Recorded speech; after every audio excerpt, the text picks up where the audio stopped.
About 34.7 million Nigerians, roughly 1 in 7, are projected to face high levels of acute food insecurity by mid-2026 without stronger intervention, according to the latest CADA harmonized analysis. The crisis is driven by armed conflict in the northeast, economic shocks, inflation, and substantial post-harvest losses due to weak infrastructure.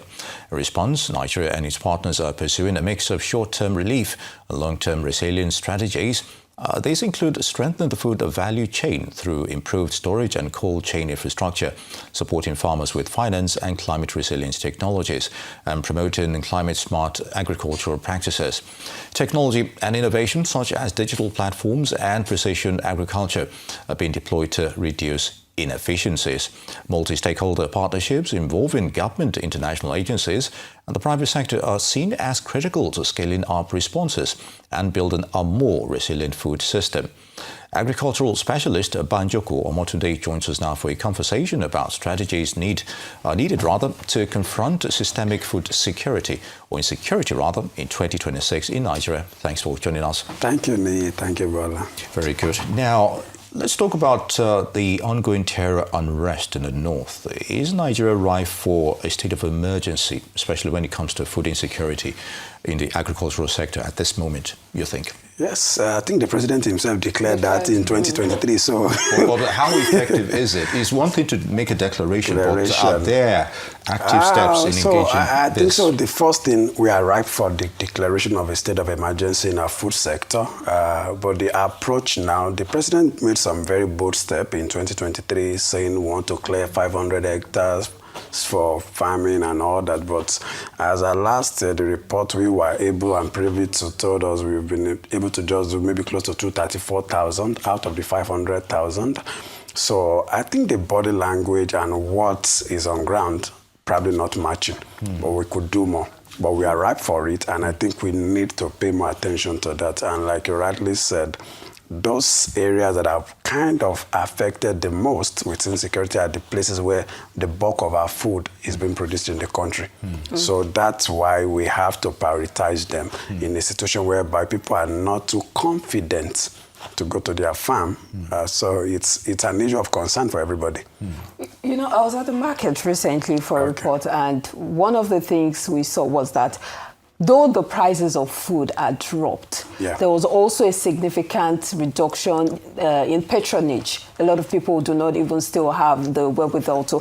But I said that to ask if these interventions to small, holders and also to, of course, we're still largely performing subsistence farming. If all of these are effective, especially in tackling food shortage in the country? The government came up with an approach last year, which I think recently the Minister of Finance this week admitted is not the best approach. One way or the other, the government was able to subsidize food. Like you said, food came into the market, there was abundance, but those producing the food were running at a loss, which are the farmers. Because sales was already below the cost of production. So it's not a sustainable model. So we have to address, while we're addressing the prices of food in the market, we also have to consider the cost of those producing those food and bringing them to the market. So if we're able to address that in a because that's the only one that is sustainable, bringing food from our storage or importing food, from neighboring countries or from outside anywhere, just to push into the market will look like a political move, just to satisfy the masses. But it's not sustainable, because for how long do you want to keep doing that? And that's why the government now, they started talking this week, we've been talking about it since last year, that we have to consider those who had invested money into that system to produce. So I think if we go that route, then both the farmers, the citizens, everybody will find a good playing ground. So, people will be able to afford what is being sent to the market. I'm going to take you up on the issue of affordability. We've seen maybe like a year or 2 or 3 ago, states trying to have some kind of collaboration where state A has more strength in providing or rather producing a particular cash crop.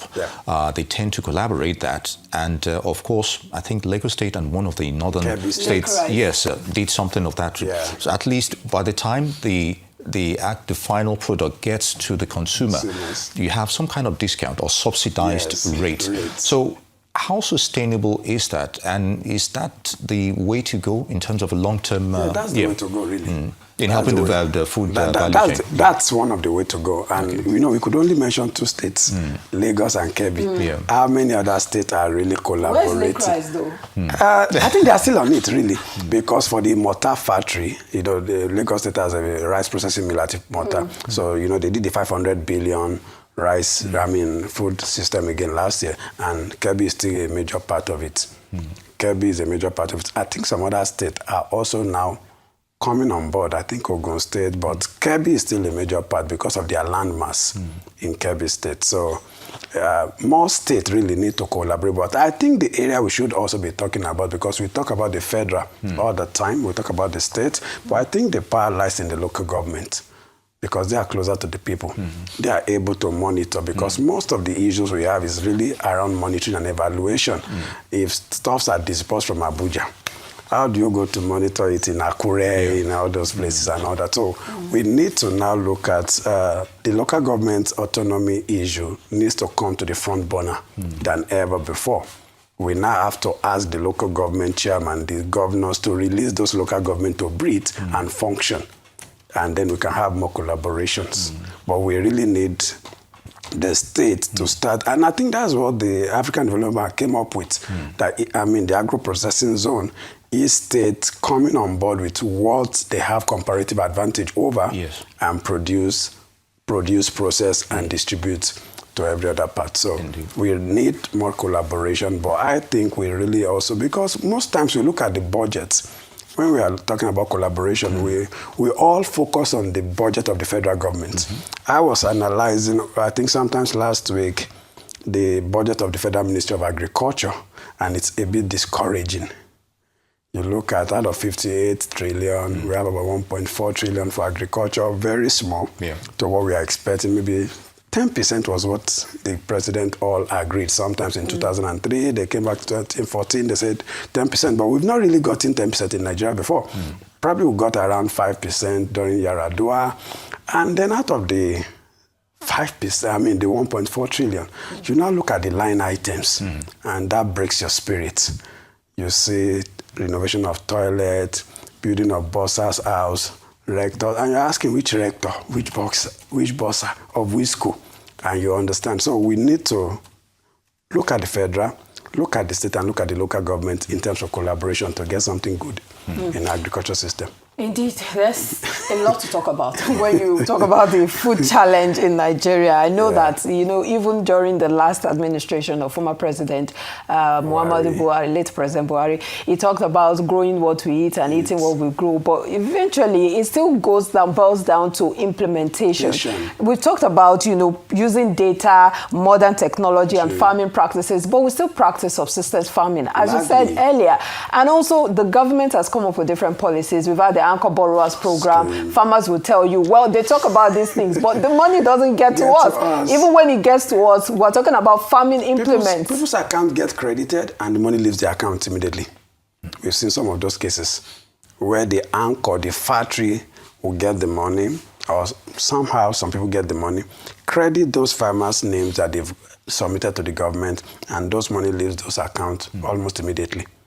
So you can't really see the impact, because what you eventually see, you now see lobbyists taking the money at times, not even the real practitioners. So those are some of those loopholes we really have to start talking about. Somebody will just form a company because he knows the president. The Farms Nigeria Limited goes to the president, takes 10 billion out of our budget. Those are the areas we should be looking at. That. And if we keep doing that, looking at what we are discussing, if we want to avert some of this in 2026, we have to stop some of these sharp practices.